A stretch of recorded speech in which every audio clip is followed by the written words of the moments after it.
দুপুরের খাবার নিয়ে বসে গেছি। আজকে ওদেরকে দেখাচ্ছি না, আজকে আমার মেনুটাই দেখার মতো, ওদের মেনু দেখার মতো না। ওদের মেনু কমন মেনু।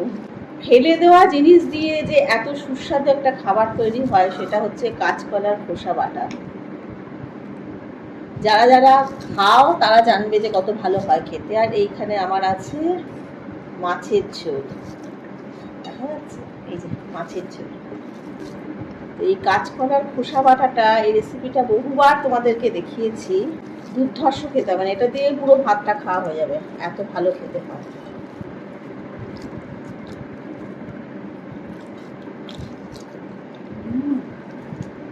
দারুণ হয়েছে আজকে, ভালো হয়েছে, দারুণ হয়েছে না? ব্যাপক হয়েছে খেতে। এটা দিয়ে পুরো ভাতটা খাওয়া হয়ে যায়, এত টেস্টি হয়। চলো খাবারটা খেয়ে নিই।